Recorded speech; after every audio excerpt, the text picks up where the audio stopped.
Buenas tardes, ¿cómo están? Estamos al aire en Radio Mujer, platicando en familia, este día martes 8 de julio, martes de Derecho Familiar, en donde tú sabes que aprendemos temas diferentes, aprendemos qué es lo que contempla la ley para ciertos delitos o para ciertas situaciones que nos acontecen y no sabemos de qué manera proceder.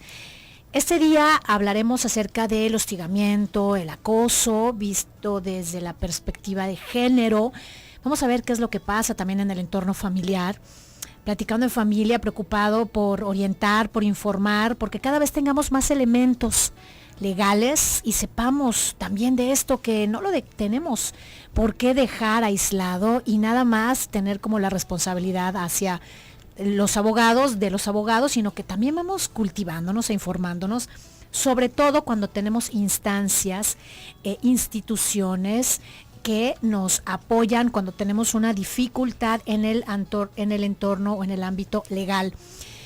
Hoy vamos a hablar, como ya te lo mencioné, acerca del hostigamiento, acerca del acoso, cómo lo vamos a ir manejando desde el ámbito de género, desde el ámbito del entorno familiar. Hoy presentamos al licenciado Luis Miguel García Ávila, quien es encargado del área jurídica de CEPAVI. Hola Luis Miguel, buenas tardes, bienvenido a Platicando en Familia. Alicia, buenas tardes, gracias por la invitación, un saludo a tu auditorio. Y sí, es un tema que está presente, y desde la perspectiva de género, obviamente, lo encontramos como parte de la discriminación que ha sufrido la mujer a lo largo de un contexto histórico, ¿no? Entonces es importante definir esa parte para irlo entendiendo. Tan solo a nivel internacional no encontramos convenios que nos hablen de esa prevención, de esa eliminación, de esa sanción de lo que viene siendo el hostigamiento, ¿no? Entonces creo que es importante abordar el tema desde la perspectiva de la discriminación que ha sufrido la mujer, como parte de la discriminación. Sí, además está considerado como una violación a los derechos humanos, ¿no? Sí, efectivamente, cuando hablamos de discriminación hacia la mujer, recordamos que, o hay que tener presente, que es una violación a derechos humanos, ¿sí? Está considerado así. Y obviamente tal vez no hay un instrumento internacional que así lo estipule, pero la Organización Internacional del Trabajo tiene acuerdos y así lo ha establecido, ¿no? Como una violación a los derechos humanos de las mujeres. Hay que invitar a nuestro público a que se contacte con nosotros y nos haga saber qué alternativas o cómo es que denunciarían o cómo llevarían a cabo ellos alertar acerca de estar viviendo esta situación dentro de los hogares o a su alrededor. Para eso, tenemos diferentes líneas de contacto, 31 22 11 90, 36 47 18 83 son las líneas telefónicas en cabina, para la ciudad de Guadalajara en el 1040 de AM, para la ciudad de Austin, Texas, que nos escuchan también en directo a través del 95.1 de FM, 512 215 4909 son las líneas.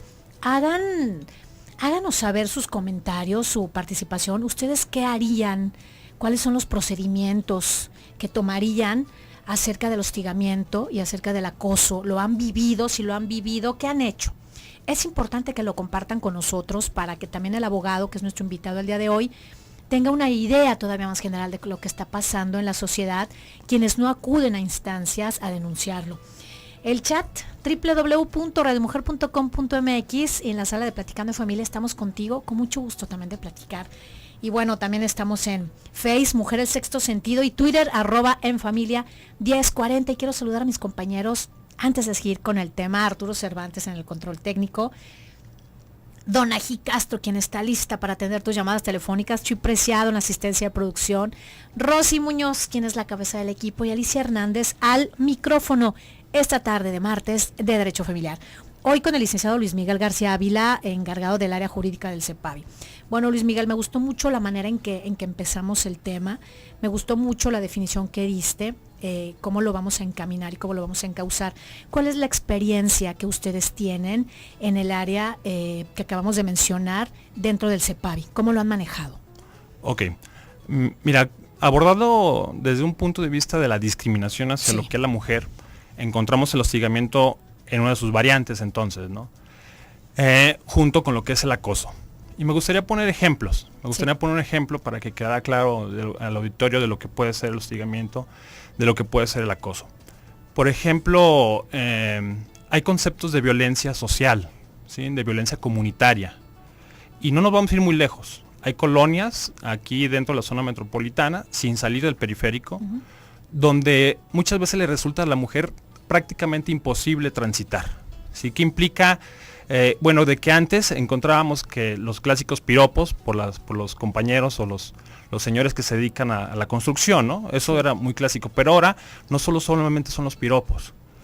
Por parte de ellos encontramos las ofensas, encontramos el hostigamiento, encontramos lo que es el acoso, encontramos ya la falta de respeto constante.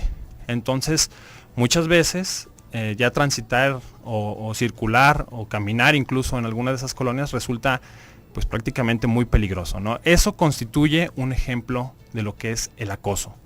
Y socialmente, ¿cómo lo podemos aterrizar? Si nosotros salimos aquí a las avenidas aledañas aquí a la estación, nos podemos encontrar un carro con las llaves puestas, ¿no? Listo para que nos lo llevemos. Sin embargo, ¿qué pasa? ¿Nos lo llevamos? Digo, esa es la cuestión, ¿no? ¿Nos lo vamos a llevar o nos vamos a dar cuenta de que nosotros no somos ladrones? ¿Sí? Esa es la gran diferencia. Sí. Y muchas veces, en el aspecto hacia lo que es la mujer, cuando hablamos de hostigamiento y acoso, distorsionamos los propios conceptos. Distorsionamos el concepto de que una mujer se puede vestir de la manera que ella desee, que se siente a gusto, y pensamos que por eso podemos tener determinados derechos o podemos tener determinadas actitudes hacia ella. ¿Sí? Entonces, hemos distorsionado ese concepto de deseo por lo que es muchas veces el abuso. Sí. Y ahí vamos a encontrar lo que es ese acoso, ¿no? Cuando ya causa esa molestia, cuando ya tiene una connotación al ámbito sexual, al ámbito lascivo, ¿no? Como ese deseo hacia lo que es la mujer. Eso, sobre todo lo vamos a encontrar en el acoso. Y ya el hostigamiento, a nivel jerárquico, ¿no? Lo encontramos desde empleados, con lo que son o empleadas, con lo que son los jefes o incluso las jefas, puede ser a nivel religioso, puede ser a nivel gubernamental, entre otros. Cuando una persona se ve implicada en esa situación, ¿qué es lo primero que se le recomienda hacer? Lo primero, nosotros recomendamos reconocerlo, ¿no? Porque muchas veces puede ser socialmente aceptado, ¿sí? Es interesante y me gustaría poner este ejemplo. ¿Cómo está vista la discapacidad a nivel internacional? México, según el INEGI, tiene más o menos un 5% de personas con alguna discapacidad. Jalisco, el 4%. Pero hay países en Europa que llama la atención que dicen que tienen el 20%, ¿sí? Pero allá discapacidad puede ser incluso estrés. Sí. Al estrés allá le pueden llamar discapacidad. Entonces es ponerle las letras. Estas encuestas o estos estudios donde nos hablan de la violencia, donde nos hablan de las personas con discapacidad, pues muchas veces son medio engañosos, ¿no?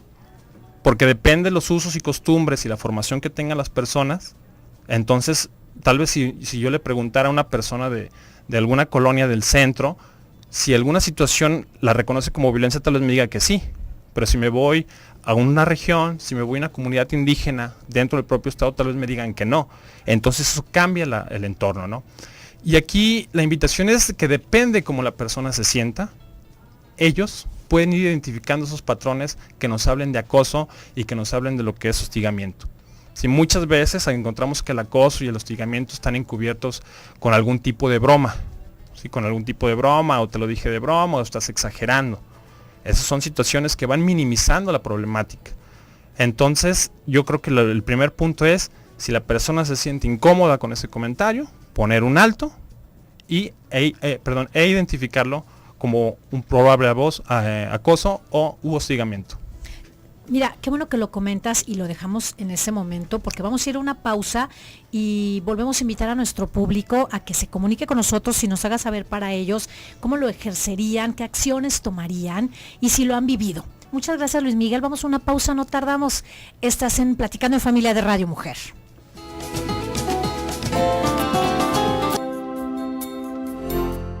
4 de la tarde con 19 minutos, ya regresamos a Platicando en Familia, 1040 de AM Radio Mujer, Austin, Texas 95.1 de FM, bienvenidos todos sean a Platicando en Familia. Hoy es martes de Derecho Familiar y tocamos un tema bien importante que no podemos desestimar. Y si estuviste presente en el primer bloque, te podrás dar cuenta, bueno, desde el contexto de hostigamiento, acoso, cómo varían estas definiciones y cómo la percepción de la gente hace cambiar, ¿no?, las acciones que puedas tomar ante ello, si lo consideras como tal, o si dejas que vaya pasando porque dentro de la cultura o los usos y costumbres que ya viviste, pues no son con los que creciste o no es parte de tu educación. Y platicamos hoy con el licenciado Luis Miguel García Ávila, quien es la persona encargada del área jurídica del CEPAVI. Me gustaría mucho que también nos dijeras que el CEPAVI es el consejo. Ok, el consejo, y gracias por el anuncio, el CEPAVI significa Consejo Estatal para Prevenir y Atender la Violencia Intrafamiliar. ¿Sí? En ese sentido, ¿qué hace CEPAVI respecto al hostigamiento y lo que es el acoso, ¿no? Bueno, si bien es cierto, no es exactamente la materia, sí, o sea, a la que nosotros nos enfocamos, pero sí nos dedicamos a tratar de empoderar a lo que son las mujeres, para que no solamente se identifique, sí, el hostigamiento, lo que es el acoso, sino también se identifique lo que es la violencia intrafamiliar dentro de lo que es su hogar, o fuera de lo que es su hogar, porque ahorita ya el concepto de violencia intrafamiliar incluso es más amplio. No tiene que ser solamente dentro de lo que es el contexto de la familia. Puede que haya tenido una relación y que todavía la esté molestando el sujeto, ¿no? O en este caso lo que era la expareja, o puede ser la pareja incluso. Entonces eso es el trabajo que nosotros estamos realizando para que las mujeres, sobre todo, estén reconociendo. Otra forma, por ejemplo, de acoso, pues, o hostigamiento, es otra forma. Sabemos que estos dos tienen ese ámbito sexual y lascivo, pero puede ser el propio acoso escolar, ¿no? Entonces, ¿cómo todo va permeando? ¿Cómo todo va fluyendo en cascada cuando hablamos de problemas sociales, ¿no? Porque al final de cuentas es un problema, pues, social, incluso grave. Cuando le damos este matiz, este contexto sexual y lascivo, como lo hablábamos, las mujeres, bueno, la verdad es que es algo que se pierde el trabajo, se pierde la paz dentro del hogar, es algo que puede llegar a generar un grave problema de provisión, porque tiene mucho que ver, porque incapacita. Hay personas que empiezan a generar mucho miedo, hay personas que empiezan a generar ciertas acciones o actitudes que no quieren salir de su casa porque creen que todo lo que van a vivir tiene que ver en relación a los ataques o a las insinuaciones sexuales, ¿no? En ese contexto es muy difícil, y como bien lo comentas, bueno, antes eran piropos, ahora los piropos han subido de tono, ahora ya no nada más son piropos, sino que ahora ya son amenazas o son insinuaciones muy fuertes. Y dentro de la familia, como tú dices, bueno, no tiene que ser dentro del hogar, dentro del núcleo, sino ya se extiende. ¿Cómo lo podemos manejar? ¿Cómo enfrentar esa situación? ¿O qué ejercemos? ¿Qué acciones podemos las mujeres y los hombres también ejercer ante una situación como esta? Sí, hay que recordar que muchas veces cuando terminan las relaciones las parejas, sí, o sea, ya necesariamente no estamos hablando de una relación, sino de una relación que fue, sí, ¿sí? Que existió. Entonces, ¿en qué momento también tenemos que identificar esa parte, ¿no? Esa parte donde la expareja ya se convierte en un hostigador, se convierte en un acosador, ¿sí? Y obviamente hay que identificar también qué es lo que genera, ¿no? Yo te hablaba hace un momento de los acuerdos de la Organización Internacional del Trabajo y establece un catálogo, ¿no? De las creencias, de las barreras, de los resultados. Y nos habla de que, bueno, me voy a permitir leer algunas, sí, por favor, de temor a hablar de lo ocurrido, ¿sí? Sí. Tanto como el hostigamiento, el acoso, como la propia violencia, causa muchas veces lo que es vergüenza, ¿sí? O incluso miedo. Una mujer que está siendo hostigada sexualmente por lo que es un jerárquico dentro de lo que es su trabajo, tal vez cuando llegue a su esposo, cuando llegue con su esposo y le cuente, ¿qué vamos a encontrar? En la práctica, bueno, el mismo cuestionamiento del marido o de la pareja. Si le va a decir, bueno, es que tú tienes la culpa. Esa cuestión de responsabilizar a las mujeres de determinadas situaciones, hay que ser muy cuidadosos, ¿sí? Por eso la invitación es que seamos hombres o mujeres los que estemos escuchando lo que es este programa, hay que identificar esa parte. hay que creer en la pareja. Sí, es como cuando hablamos de violencia contra los niños y así la expresan y le decimos que son unos mentirosos, ¿no? Es el mismo caso. Por ejemplo, hay uno de los temores que tienen las víctimas de acoso es a ser revictimizado. Llámese por la institución a la que acude, llámese por la misma pareja o llámese por la propia familia. Volvemos al concepto social de acoso, ¿sí? Muchas veces incluso, ¿qué hemos escuchado? Por eso las violan, ¿verdad? Es una frase que es muy fuerte. Muy, muy fuerte. Pero cómo esa frase justifica muchas veces a lo que son los agresores. Eso es lo grave, ¿sí? Eso es lo grave. ¿Y qué puede llegar a pensar una mujer que ha sido víctima ya consumada de lo que es ese acoso? Que hablamos de la violación, por ejemplo. Pues que tal vez ella fue la responsable. Y obviamente, si hablamos de impunidad, pues hablamos, ahí sí las cifras pueden variar, pero se habla de que el 95% de los delitos quedan impunes en nuestro país. Entonces, por eso encontramos este tipo de prácticas. Es cuando naturalizamos la violencia, cuando la veamos socialmente aceptada, ¿sí? Sí, claro. ¿Tú qué hiciste, no? ¿Qué hiciste? ¿Qué motivos diste? Así que eso es peligroso. Me gustaría seguir mencionando algunos de esos temores y otros, por ejemplo, a la crítica de los compañeros de trabajo, ¿sí? Y nosotros apostamos a un concepto de sororidad que me gustaría explicarlo en 2-3 palabras, que es la solidaridad que deben de tener las mujeres entre sí, ¿sí? Porque muchas veces se le teme a esa situación de crecimiento en el trabajo porque luego se estigmatiza a lo que es la propia mujer, ¿no? Sí. Es que anda con el jefe, es que el patrón con razón le hace sus favores, etcétera, etcétera. Entonces, estamos conceptualizando o estereotipando a lo que es la mujer. Hay que tener mucho cuidado, Y por eso la OIT, la Organización Internacional del Trabajo, nos habla de ese temor a la crítica de lo que son los compañeros, ¿no? Y también algo que es recurrente es cuando una persona, en este caso una mujer, llega a tener un logro, entonces inmediatamente se le levanta un tipo de calumnia, ¿no? Sí. Y entonces se le empieza a hostigar, se empieza a hacer señalamientos en donde nada tiene que ver con la realidad, ¿no? Y sin embargo ya hay un prejuicio establecido y una creencia falsa de que la mujer tuvo que haber llegado a través de algún hombre, algún poderoso, para obtener lo que obtuvo, ¿no? Puede ser un trabajo, una casa, un carro, lo que sea. Sí, es una desvalorización sistemática sí, de lo que es la mujer como concepto, ¿no? Y me gustaría pasar, por ejemplo, porque la OIT sigue mencionando de lo que es el desconocimiento de derechos, ¿sí? La OIT dice, bueno, es que las personas que sufren hostigamiento y acoso sexual tienen desconocimiento de lo que son sus propios derechos. Y me gustaría darle lectura, porque creo que es necesario que la gente sepa que esto está tipificado como un delito, ¿sí? Y voy a ser un poco más enunciativo, ¿verdad? Como un delito dentro de lo que es nuestro Código Penal. Nos habla en el título 11, delitos contra la seguridad y la libertad sexual, en el capítulo 4 de hostigamiento y acoso sexual. Artículo 176 bis del Código Penal, repito, comete el delito de hostigamiento sexual al que con fines o móviles lascivos asedie u hostigue sexualmente a otra persona de cualquier sexo, valiéndose de su posición jerárquica o de poder, derivada de sus relaciones laborales, docentes, religiosas, domésticas o cualquier otra, que implique subordinación de la víctima.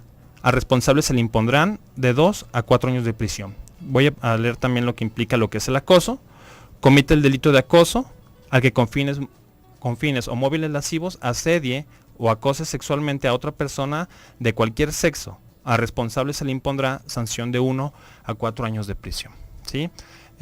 Importante de definir, bueno, el aspecto jerárquico, ¿sí? Dentro de lo que va a ser el hostigamiento y el acoso, pues ya lo hemos venido manifestando, que puede ser en cualquier ámbito, puede ser laboral, entre iguales, puede ser social, ¿sí? Puede ser dentro de nuestra propia cultura. Vamos a una pausa, te dejamos la pregunta abierta. ¿Tú has vivido en algún momento de tu vida hostigamiento o acoso? Hoy, en Platicando en Familia, martes de Derecho Familiar, procedimientos legales sobre hostigamiento y abuso. No tardamos.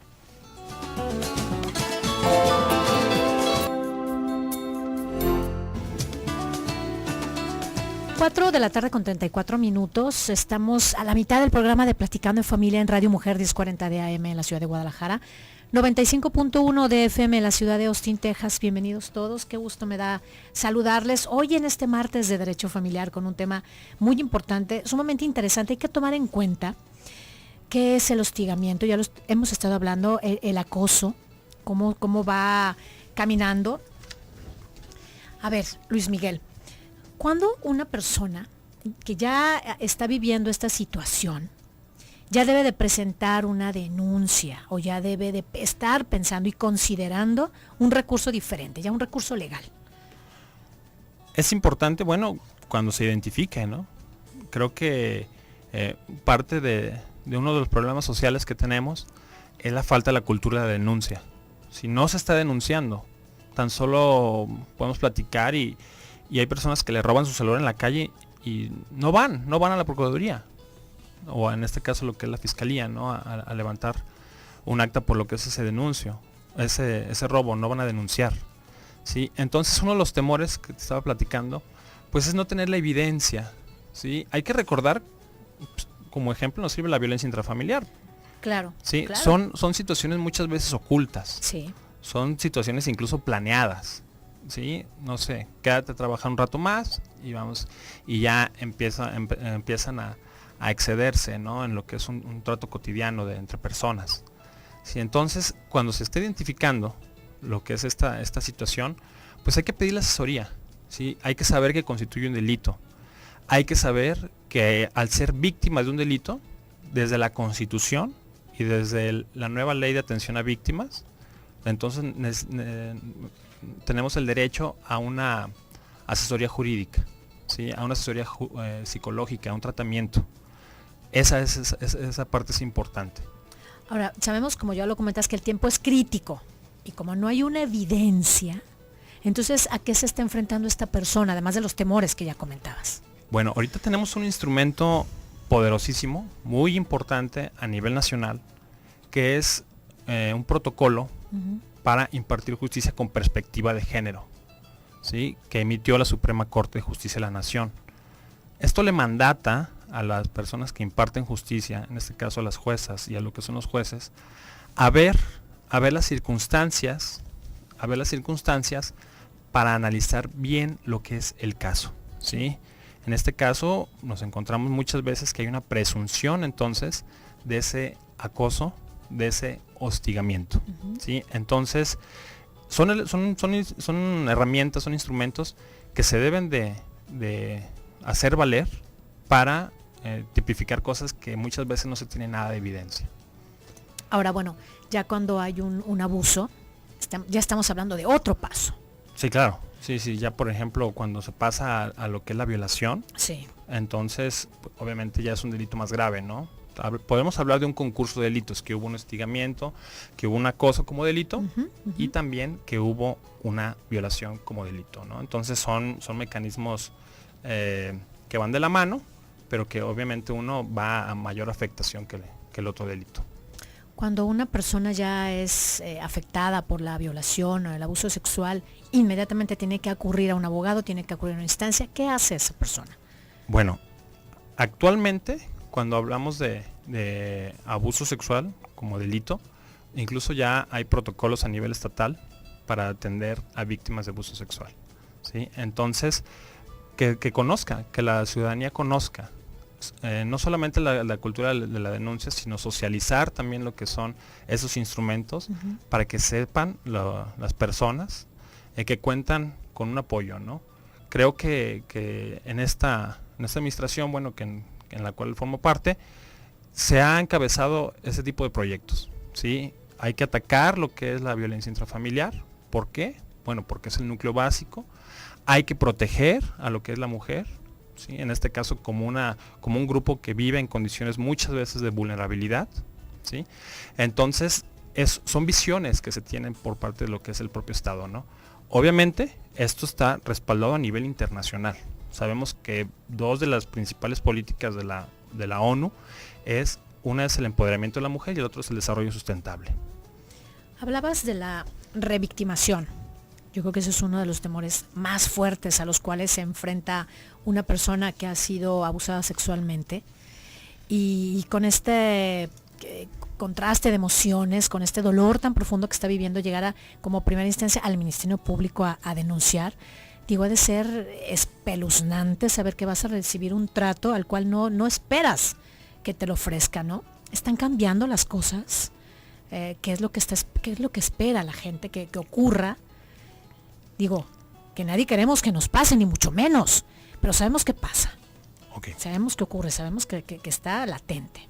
Sí, muchas veces puede ser por negligencia, puede ser por indiferencia, puede ser porque no se cree en este caso lo que es la víctima. Definitivamente están cambiando las cosas, ¿sí? Se está apostando más a la capacitación, pero sobre todo a lo que es la sensibilización, ¿sí? Implica saber las circunstancias, saber que esto es una realidad y creer en la víctima, ¿no?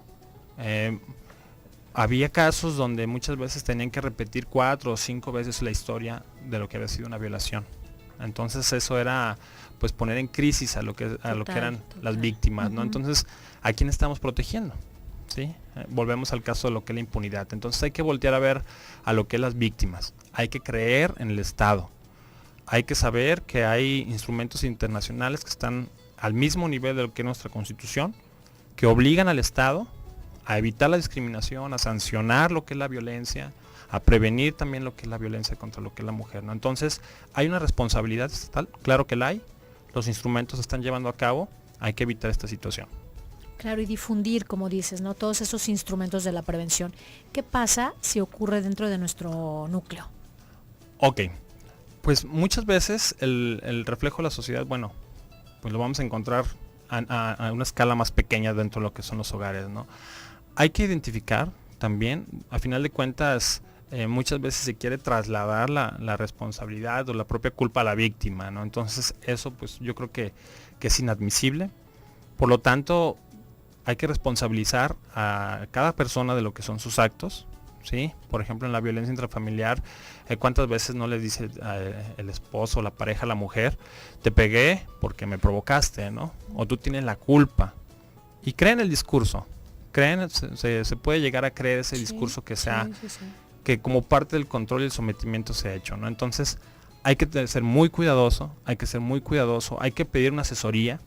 Nosotros siempre recomendamos a lo que son nuestros usuarios que cuando se llegue con una persona a pedirle una asesoría y no quedemos conformes, vayamos a otra instancia, ¿sí? Se toquen 3 o 4 puertas, se vayas 4 o 5 instituciones hasta que quede satisfecho, hasta que se le atienda con ese derecho de que tiene que ser atendido como una víctima, ¿sí? Eso es muy importante, porque a veces cuando se acude a una institución o una dependencia y no se le da el servicio adecuado, entonces viene como ese decaimiento, ¿no? Como se pone triste, incluso si se revictimiza, pues se siente doblemente culpable, si era mi culpa, entonces ya no regreso. Y ese delito queda impune.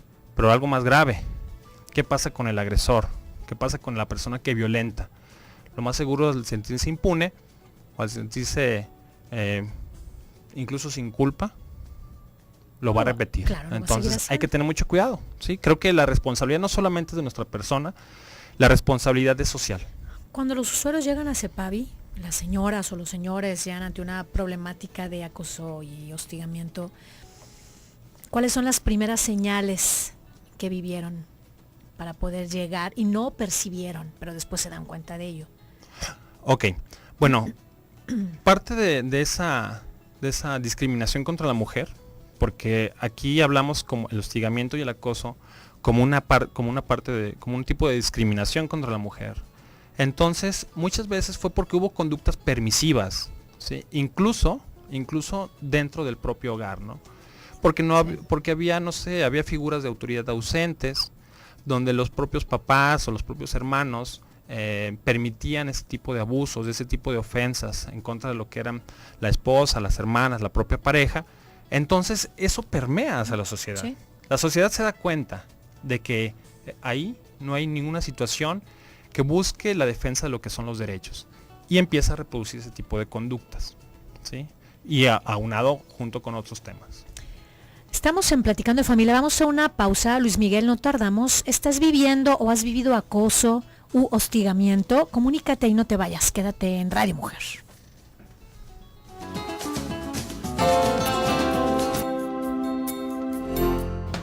Regresamos a Platicando en Familia. Estamos en el último bloque hoy, martes de Derecho Familiar. Estamos hablando de un tema sumamente importante y muy interesante si lo has seguido desde el inicio.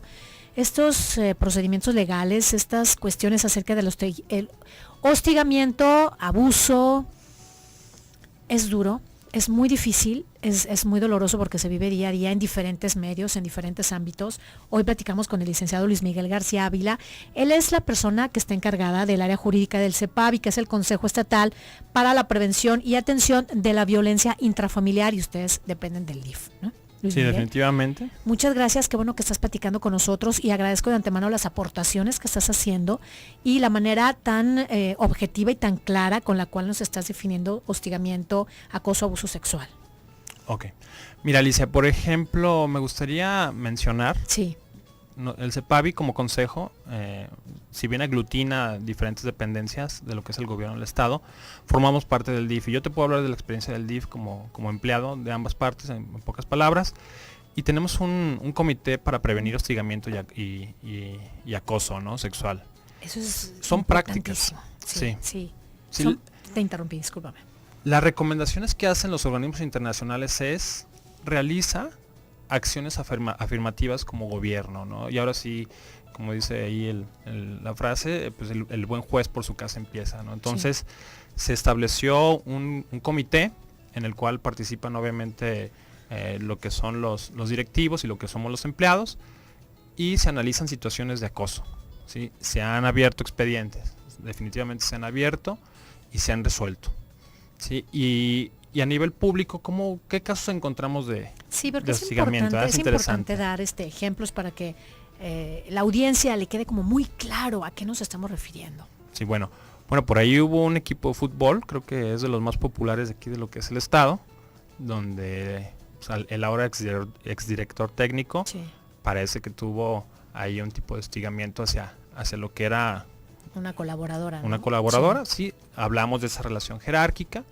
hablamos de esa connotación en el ámbito de la sexualidad, ¿sí?, con ese fin lascivo que por ahí señala lo que es el propio Código Penal. No sabemos si ya hay una sentencia, ¿sí?, pero la denuncia se presentó, ¿sí?, y se le dio entrada. Y retomamos esta parte, ¿no?, que muchas veces no se van a contar con lo que son pruebas. Imagínate el ámbito de un vestidor, en este caso de lo que puede ser un equipo, el ámbito de lo que puede ser el baño, las oficinas. Pásele, secretaria, cierre la puerta, por favor. Entonces ese tipo de prácticas son las que pues son muy difíciles de comprobar, pero bueno, la cultura de denuncia hay que retomarla, ¿no?, dentro de lo que es nuestra sociedad. Sí, en este tema tan delicado, la cultura de la denuncia, la cultura de la prevención, como ya lo comentabas, este comité que se organizó, la prevención al hostigamiento, básicamente ¿en qué consiste o en qué consistiría la prevención? Para todas las personas que en un momento dado tienen que estar alertas, ¿no? Sí, se han implementado varias acciones que son colaterales a este comité. Una de ellas es hacerles saber a los empleados. Sí. Y esto no solamente es en el DIF, hay empresas particulares y hay dependencias públicas que lo están implementando, donde se le hace saber a los empleados que como hombres no pueden estar hostigando, no pueden estar acosando a lo que son las mujeres, sí, que las tienen que ver como personas con derechos. Sí. Sí, eso es muy importante, establecer esa situación. Y a las mujeres, obviamente concientizarlas, sensibilizarlas de que son mujeres, de que cuentan con derechos, de que hay toda una normatividad que las va a proteger en determinadas situaciones y que deben de hacer valer lo que son esos derechos, ¿no? O sea, la cultura de la denuncia, la del no silencio, son importantísimas en lo que son estos temas. Sí, claro, porque bueno, estamos en contra de la violencia, estamos a favor de la cultura de la paz, estamos a favor de que las relaciones cambien, se modifiquen, se vive el respeto en la práctica, en todas las instancias, y bien vale la pena remarcarlo y resaltarlo a todos como una verdadera invitación, vivirlo desde ese punto de vista. ya no permitir, ya no hacerme de los ojos ciegos, hacer como que no veo dentro de mi casa, poner límites muy claros, Luis Miguel, porque pasa y sigue pasando en las familias abusos terroríficos. Sí, sí, en las familias, en la comunidad, en los trabajos, en las escuelas. Claro. Entonces, esas son cosas que hay que visibilizar. Sí. Sí, hay que visibilizar, hay que capacitar, sobre todo en aspectos de prevención, y también hay que informar qué hacer cuando pase ese acontecimiento desagradable, claro que sí. Sí, porque desafortunadamente te topas con que ocurre, hay mucha información, están los elementos, pero tú no sabes cuál es el primer paso que tienes que dar. Ok, el primer paso, por ejemplo, si en el aspecto laboral encontramos un caso de hostigamiento o acoso y hay un comité, podremos ventilarlo ahí. En caso de que no, sí sería bueno acudir a lo que es directamente a lo que es la fiscalía, ¿sí? A interponer lo que es la denuncia, que nos levanten un acta de hechos y que el Ministerio Público determine si hay elementos o no constitutivos de delito, ¿sí? Ayer les comentaba que ayer hablamos de un tema muy interesante que tenía que ver con relaciones amorosas entre familiares y bueno, hablamos del incesto. En este caso lo podríamos aplicar, ¿no? Desafortunadamente, que es común. Bueno, como práctica, sí, hay que recordar que muchas veces va permeando y bueno, lamentablemente hay casos así, ¿sí? Donde no solamente es el incesto, donde el papá, con la tolerancia incluso muchas veces de la mamá, acepta que los hijos estén abusando sexualmente de la hija o de la hermana. Sí. Y que también los vecinitos, los compañeritos de la escuela vayan y abusen o violen a lo que es la muchacha, ¿no? Esos son los casos que implican un compromiso institucional y un compromiso social. Porque a veces pensamos que porque no me está pasando a mí, nunca me va a pasar. Pero yo creo que esa es la sensibilización que socialmente debemos de tener y que las instituciones deben de implementar. Así que cuando llegue un caso grave, pues atenderlo, ¿sí? Para eso estamos. Sí, o porque no me está pasando a mí o a alguien cercano a mí que me importa, ¿no? Claro. Y la verdad es que no, en este momento es hacer un conciencia, sensibilizar, como ya comentas, y bueno, orientar y darle apoyo a los demás, a los que no lo saben y sí lo están viviendo, para prevenir, y si ya pasó, pues saber qué hacer también, ¿no? Tener una atención postraumática. Mira, socialmente nosotros apostamos mucho a la concientización, ¿sí? Por ejemplo, cómo nosotros vamos aceptando o tolerando algún tipo de conductas que después se manifiestan en ese acoso, sobre todo dentro de la sociedad hacia lo que son las mujeres. Hace unos meses aquí en Guadalajara, en la zona metropolitana, había un anuncio, no voy a decir el nombre, pero son unas galletas que promocionaban a Ninel Conde, ¿sí? Y la ponían una figura provocativa, pero más bien como tontificada de la mujer, ¿sí? Entonces eso nos habla de pensar de la cosificación de la propia mujer. Y cómo, si nosotros no visualizamos esos pequeños detalles, si nosotros no ponemos el dedo ahí, si nosotros no decimos, oye, eso está mal, ve cómo se está viendo a la mujer como una cosa, como un objeto sexual. Es una de las principales críticas en este mundial, cómo la mujer fue utilizada como objeto sexual, ¿no? Veamos las peleas del box y todo eso, y la mujer está cosificada. Totalmente. Entonces, la persona pues empieza a asumir esos patrones normales. Y puedo hacer de esa cosa mía, ¿sí? Y por eso encontramos lo que es ese acoso, que se consuma obviamente en lo que son los abusos.